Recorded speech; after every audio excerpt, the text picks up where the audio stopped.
इस कार्यक्रम के पुण्यार्चक हैं श्रीमती सुगंधी बाई, श्री विजय कुमार जी, श्रीमती कमलेश, श्री संतोष कुमार, श्रीमती मीना जी, श्री प्रमोद कुमार जैन, श्रीमती श्वेता, श्री नवीन कुमार, श्रीमती कविता जी, शैलेश, सपन, अमन, हर्षित, कुहू, अंशिका, पीहू जैन, श्रीमती सुरेखा, श्री सुभाष कुमार जैन, अंशिका जैन एवं समस्त परिवार बहेरिया वाला, निवासी सागर मध्य प्रदेश एवं नारायणपुर छत्तीसगढ़।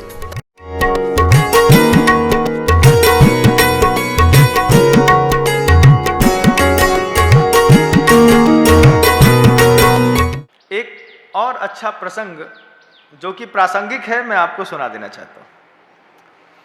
दादा गुरु ज्ञान सागर जी महाराज से बड़े बड़े विद्वानों ने, चूंकि ये पक्की धारणा है कि जो विद्वान होते हैं वो जीवन में बहुत कम संयम ग्रहण कर पाते हैं।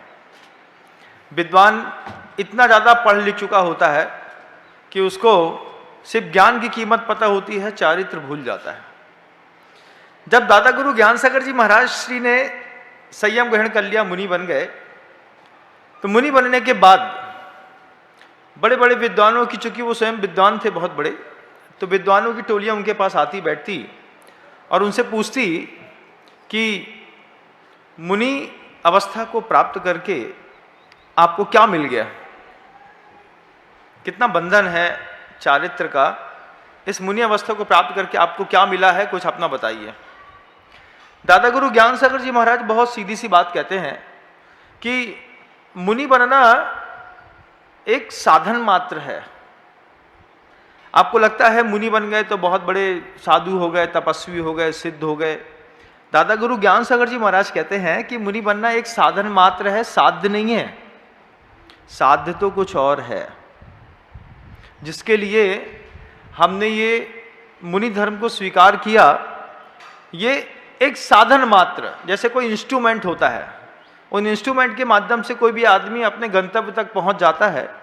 मैं इसको साधन से ज़्यादा कुछ समझता नहीं, आपको जो समझ में आता हो तो आप देख लीजिए। ये बात जब दादा गुरु ज्ञान सागर जी महाराज श्री ने सबसे कही तो विद्वानों की आंखें खुली की खुली रह गई। अभी तक आपकी भी ऐसी धारणा होगी, मुनि बन लिया मतलब बहुत ही पवित्र हो गए, सब कुछ पा लिया, बहुत बड़े योद्धा हो गए, सिद्ध हो गए। लेकिन दादा गुरु ज्ञान सागर जी महाराज इस मुनि जीवन को मात्र एक साधन कहते हैं।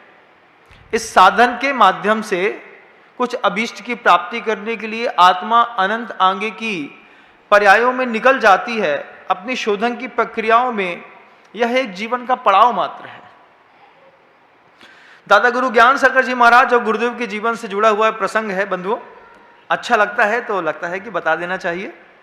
गुरुदेव से पूछा, गुरुदेव मतलब गुरुदेव श्री विद्यासागर जी मुनि महाराज, वो दादा गुरु हैं। गुरुदेव से पूछा किसी ने कि आपको मंत्र के ऊपर विश्वास होता है। जहां आज अभी कमरे में भी ये चर्चा चल रही थी, मैंने लगा कि मुझे प्रासंगिक है, दुनिया के लोगों को बता देता हूं कि गुरुदेव से पूछा कि मंत्र के ऊपर आपको विश्वास है क्या, कि मंत्र कोई काम करता है? क्योंकि हमने तो ये पढ़ा है, मणि मंत्र तंत्र बहु होई, मरते न बचावे कोई। तो गुरुदेव बोलते हैं मंत्र के ऊपर मुझे जितना विश्वास है इतना संसार में किसी को नहीं होगा, क्योंकि उस मंत्र का ही कमाल था जो गली में घूमने वाले विद्याधर को मंत्र के माध्यम से विद्यासागर बना गया। आपको लगता है मंत्र कोई काम नहीं करते, लेकिन विद्याधर से विद्यासागर जो है वो मंच ने नहीं बनाया, गुरु ने नहीं बनाया, गुरु के द्वारा प्रदत्त किए गए मंत्रों ने बना दिया। बंधु, मंत्र से बहुत कुछ होता है। मूलाचार में साफ साफ लिखा हुआ है कि एक अच्छे शिष्य को अपना जीवन रहते अपने गुरु से क्या ले लेना चाहिए। जीवन रहते गुरु से ले लो कुछ, क्या ले लें? तो नीचे वट्टकेर स्वामी कहते हैं, आगत परंपरायाम मंत्र तंत्रादि भी। मैं नहीं बोल रहा हूं, आचार्य वट्टकेर महाराज मूलाचार में कह रहे हैं क्या करो, अपने गुरु से क्या ले लो? आगत परंपरायाम मंत्र तंत्रादि भी ग्रहणीत। अपने गुरु से ग्रहण कर लो मंत्र और कुछ तंत्र। तंत्र का मतलब विधियां, और मंत्र का क्या है मतलब होता है?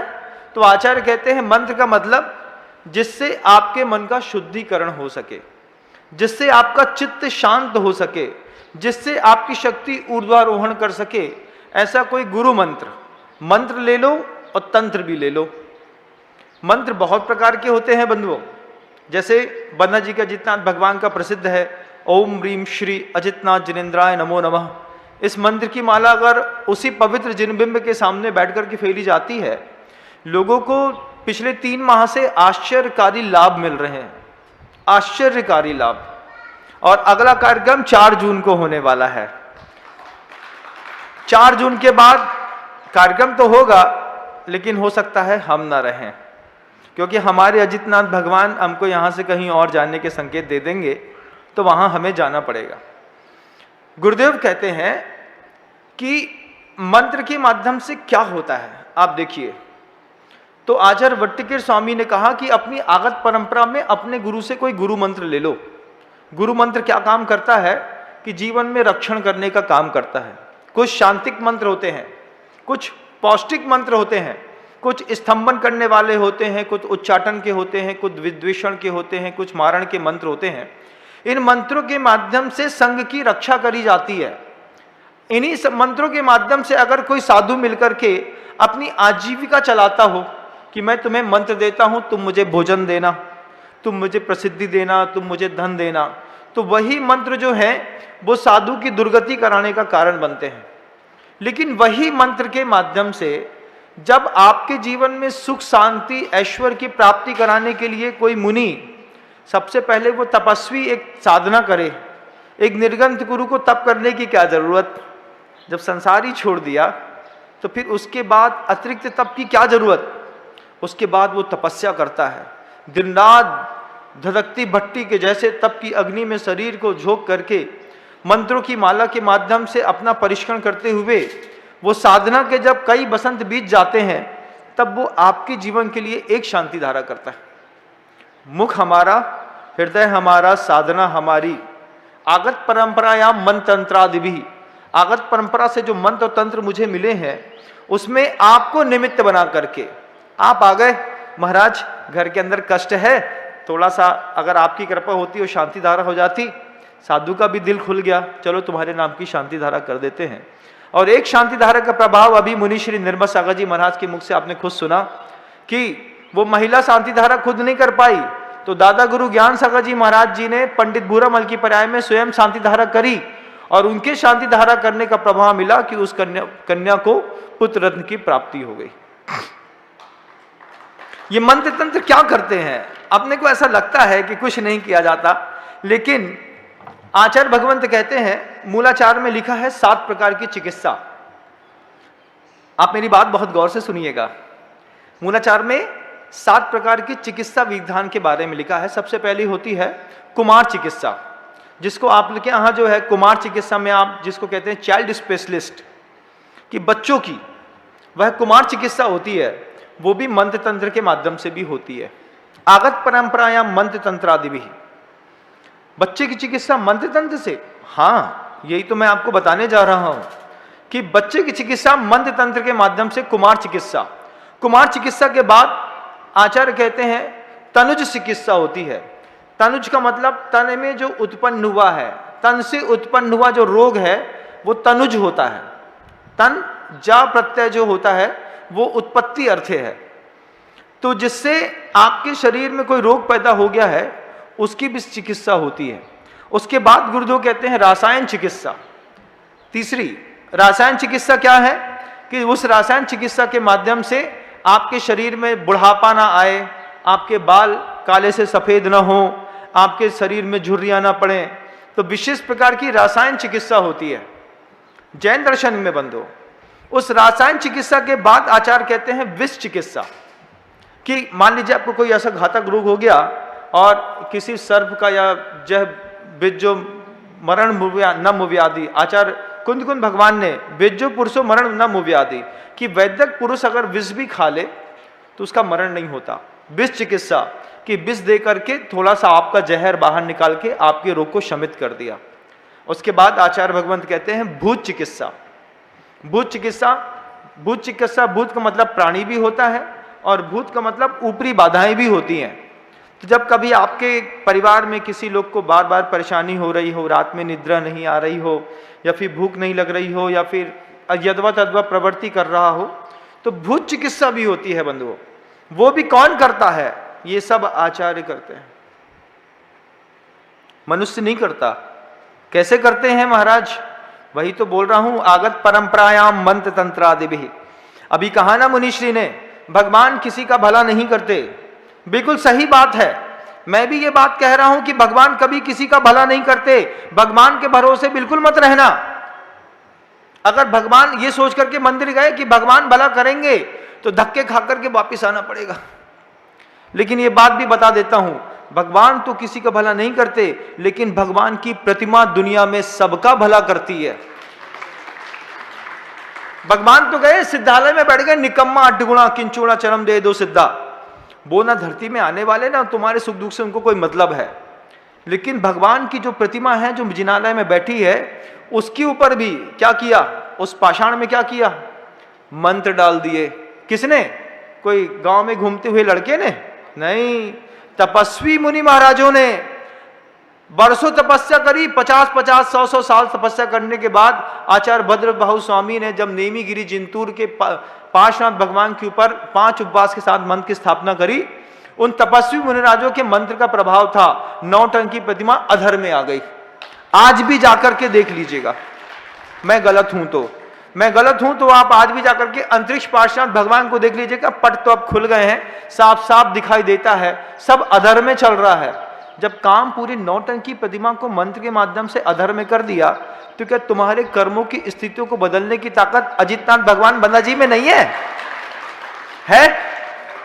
क्योंकि उसी मंत्र के माध्यम से भगवान तो कभी किसी का कुछ भला नहीं करते बंधु, बात बिल्कुल सही।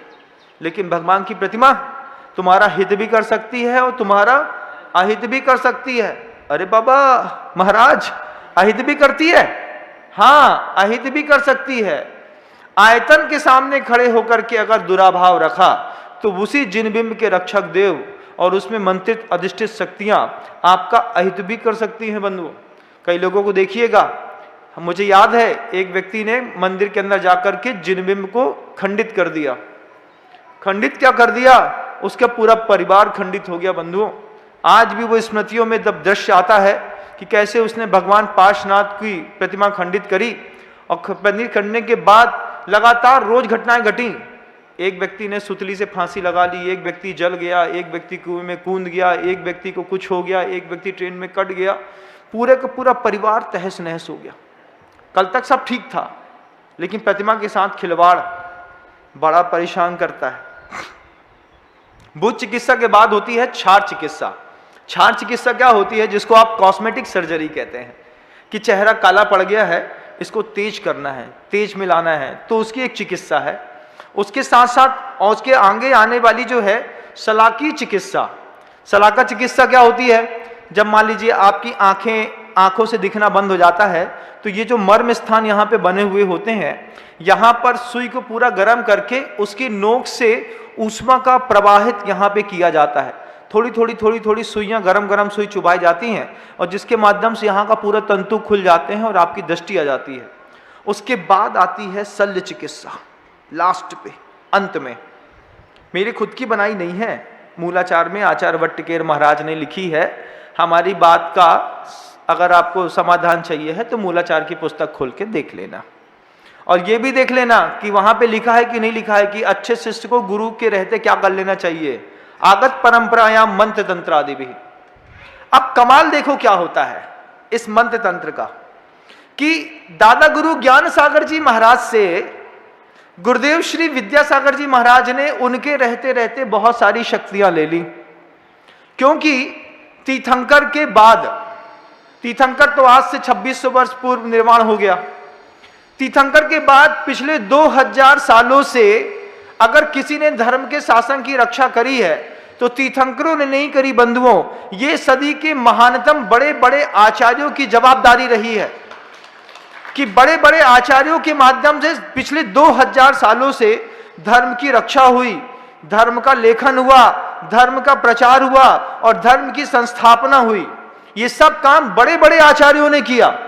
वो बड़े बड़े आचार्य सामान्य पुरुष नहीं थे, महान तपस्वी लोग थे, जिनके पास जियागम का पूरा सार होने के साथ साथ मंत्रों की वो अभूतपूर्व शक्तियां थी कि वो अपने पूरे संघ को सुरक्षित रखते थे। आगत परंपरायाम मंत्र तंत्र आदि भी, ये आगत परंपरा जो 2000 साल से आचार्यों की प्रवाहमान है, एक आचार्य ने दूसरे आचार्य को दी, दूसरे आचार्य ने तीसरे आचार्य को दी, उन्हीं आगत परंपराओं से जब दादा गुरु ज्ञान सागर जी महाराज तक वे मंत्र तंत्र के प्रयोग पहुंचते रहे और जीवन के अंतिम समय में वे सारे मनन करने वाले, उत्थान करने वाले, संवर्धित करने वाले सूत्र दादा गुरु ज्ञान सागर जी महाराज ने गुरुदेव विद्यासागर जी महाराज को दे करके सिंहासन पे बैठा करके उनका पैर पड़ के नमस्कार करके सिर्फ देह मात्र को नहीं, देह के साथ साथ आगत परंपरायाम मंत्र तंत्र आदि भी, कि देह के साथ उस सिंहासन पर अधिष्ठित उस मनुष्य की जो आकृति औदारिक शरीर दिख रहा है, लेकिन उनके अंदर जो दादा गुरु ज्ञान सागर जी महाराज ने खुद अपने हाथों से मंत्र स्थापित किए, तंत्र स्थापित किया, उनको विशुद्ध स्थान दिए, उनको पूरे ज्ञान दिया, उन सारी शक्तियों को दादा गुरु ज्ञान सागर जी महाराज ने स्वयं नीचे बैठ करके उनको नमोस्तु करके प्रणाम किया और संलेखना का व्रत लेकर के सदा काल के लिए यहां से चले गए। मरण और संलेखना का बड़ा खेल है। मरण के समय में संलेखना होती नहीं और संलेखना में मरण होता नहीं बंधुओं, दोनों अलग अलग बातें हैं। अब दादा गुरु ज्ञान सागर जी महाराज ने गुरुदेव विद्यासागर जी महाराज को पूरी शक्तियां देकर के चले गए। अब आपको वो शक्तियां दिखाई तो देती नहीं आचार्य के अंदर, लेकिन हम लोग को दिखाई देती है, क्योंकि आचार्य वट्टकेर महाराज ने साफ साफ कहा है, आजीविका चलाने के लिए अगर तुमने मंत्र तंत्र किया तो तुम भ्रष्ट होकर के नरक में चले जाओगे। तो फिर काय के लिए मंत्र तंत्र सीखा? संघ की और कुल की वृद्धि करने के लिए, जिसमें जिन शासन के रक्षक देव शास्त्र गुरु और उनको मानने वाले, मतलब आप लोग भी, शावक शावकाओं का भी जीवन सुव्यवस्थित बना रहे, इसलिए बड़े बड़े आचार्यों ने जिन बिंबों में प्राण प्रतिष्ठा करके कुछ विशेष मंत्र फूके, कुछ विशेष मंत्र आचार्यों को दिए, कुछ आचार्यों ने कुछ विशेष मंत्र अपने अधिष्ठित प्रिय मुनियों को दिए, जिनके माध्यम से सृष्टि पर कल्याण होता रहा। और फिर उस मंत्र तंत्र का क्या प्रभाव पड़ा, आपको कमाल दिखाते हैं कि उन मंत्र तंत्र का प्रभाव हम साधु संघ में कैसा पड़ता है। किसी मुनि महाराज को बहुत घातक बीमारी हो गई। घातक बीमारी में गुरुदेव के पास जाकर के बोला कि गुरुदेव इनको ऐसा ऐसा हो गया है। आचार्य जी ने अपने मंत्र का कमाल दिखाया। मंत्र का कमाल वो सीधे सीधे तो दिखा नहीं सकते, तो वो क्या बोलते हैं गुरुदेव, सुनो तुम 15 दिन तक लौकी और छाछ लेना और कुछ मत लेना, सब ठीक हो जाएगा। जी गुरुदेव। अब लौकी और छाछ तो सिर्फ बहाना है, उस बहाने के माध्यम से ये बड़े बड़े आचार्य, जब आपके उस स्वास्थ्य खराब है आपने बता दिया, अब बताने के बाद बड़े आचार्य ने स्वयं उस मंत्र का प्रयोग करके और संघ में इस साधु का निराकुल धर्म ध्यान, सामायिक प्रतिक्रमण, स्वाध्याय इत्यादि होता रहे। जीवन में जो कुछ तुम्हारे पास है दे करके कृतकृत होकर के अपनी संलेखना की तैयारी करने का प्रयास करिएगा। शब्दों को विराम देता हूँ। गुरुदेव श्री विद्यासागर जी।